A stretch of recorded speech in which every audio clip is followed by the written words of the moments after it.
Hey, Mid-Michigan, I am here with Aric Nesbitt, who is looking to run for governor. Aric, once again, thank you so much for your time. But Aric, before we get started into why you're running for governor, could you just tell people who you are and kind of your background? Yeah, no, I announced yesterday that I was running for governor of the state of Michigan. It's going to be a long pathway, but I grew up on a sixth-generation dairy and grape farm here in Michigan. Family's been here in the state since the early 1800s. We have a vested interest in Michigan.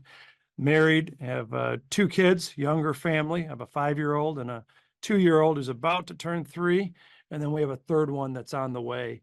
And at the end of the day, where I grew up, and so many people that had to work hard in their life, that I think they should expect so much better from state government and from Lansing than what they're getting today. And that's why I decided to step up is to push a Michigan First agenda, which means that Michigan families should come first, Michigan students should come first, Michigan workers should come first. And that's what we're going to be working across the state to spread that message. And, obviously the current administration with Gretchen Whitmer, what are just your overall thoughts on that administration and what things have you noticed that they might be doing wrong in your opinion? It's a complete failure. The last 6 years under Governor Whitmer, she seems more concerned with selling her books on Martha's Vineyard or in San Francisco than trying to make sure that our third graders are able to read it at grade level. And that's just wrong. And that's part of the Michigan Students First agenda and Michigan Families First agenda, is saying that we need to get this woke ideology out of our school. I have a 5-year-old daughter. If she's playing sports, we don't need biological men in the locker room with her. That's just wrong and dangerous. And so I look forward to spreading a common sense message across the state, one that really puts Michigan families first, Michigan workers first, and Michigan students first. And obviously, what are some of the biggest concerns to you when it comes to Michigan, whether it be the economics or, literacy, like you were talking about? What are some of the big issues that you're seeing in Michigan?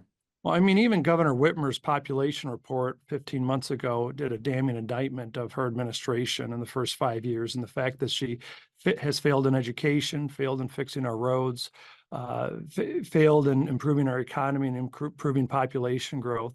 And at the end of the day, that's wrong. So I think we need to partner, not just partner, but we need to stand with President Trump as he works to bring back a renaissance of manufacturing jobs in the U.S., especially here in Michigan. We've seen these hollowed out urban areas and our small towns where it's hard to get a job now outside of a fast food restaurant. And I think that's just wrong. And I think we need to stand up instead of giving these huge checks to some of the most profitable multinational corporations, some affiliated with the Chinese Communist Party. We need to stand up and say enough's enough and repeal the Green New Scam that we saw the Democrats pass 15 months ago. We got to lower the cost of living here in Michigan.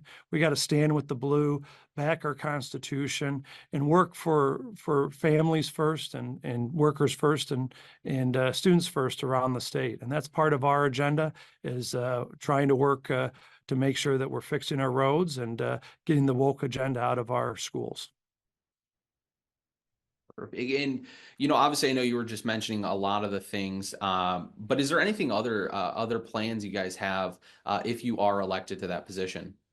Yeah, I mean, just look at going into this year, that at the end of the day, I'm going to join with Speaker Matt Hall and the Republicans in the House that won back the Michigan House.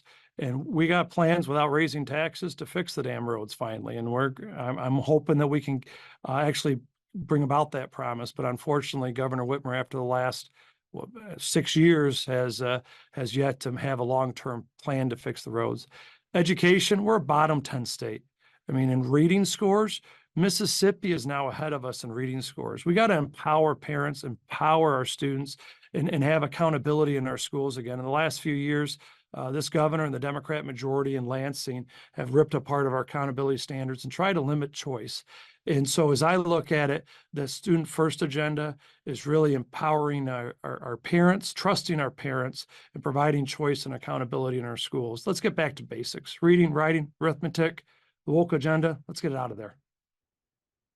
And, obviously with this last election we just had, we had a response like no other. We saw a lot of key states turning red, from blue to red. What does that say about people in the United States and in Michigan in general? And what are your thoughts about going into that landscape? Well, I mean, I think Michiganders expect a governor who works just as hard as they do every day. Somebody that'll show up to work and with them in mind instead of trying to worry about how to sell their book across the nation. So that's something I promise to do. Having grown up on a sixth generation dairy and grape farm, I know what it's like to get up at 5:30 in the morning, do morning chores before having to head off to high school. We had to do that if we were going to take the car to school. Otherwise, the school bus stops right out in front. And it's something with the facts of community, of our faith values in church and patriotism. I mean, America's turning 250 years old next year, and we're at really a crossroads right now as a nation and as a state.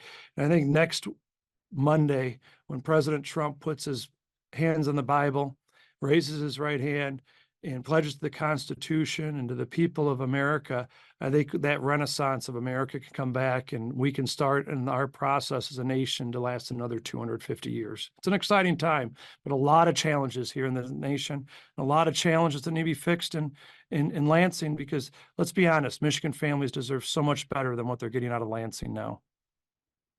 And, obviously I asked you a handful of questions about kind of your run and, some of the issues that you're seeing, but is there anything that you'd like voters to know about or just Michiganders in general? Yeah, after President Trump won Michigan last year again, and the Michigan House Republicans won their majority back, I think we see a pathway of how to engage communities across the state, from from Saginaw to Kalamazoo, from Monroe up to Ironwood, in some of these communities that Republicans haven't engaged a lot with. Let's be honest, the Republican Party is a working class party now under President Trump, one that demands accountability and isn't standing by these woke corporations that we see that I think are scamming so many people. And so let's go ahead and let's actually stand up for the little guy, the working folks, our farmers, our small business owners, our families trying to scrape past the living. Instead, what we saw out of Governor Whitmer and the Democrats in Lansing was an $800 million tax increase. Well, they stole another $670 million from the teacher pension fund. So I'm ready to get to work on day one, and I'm ready to work just as hard as Michiganders show up to work every day. Well, thank you so much for your time. Once again, good luck for your run. And like I said, I'm sure we'll be talking to you in the near future. Hey, thanks for covering this, and look forward to continuing to engage your audience and have a happy new year. Thank you. You as well.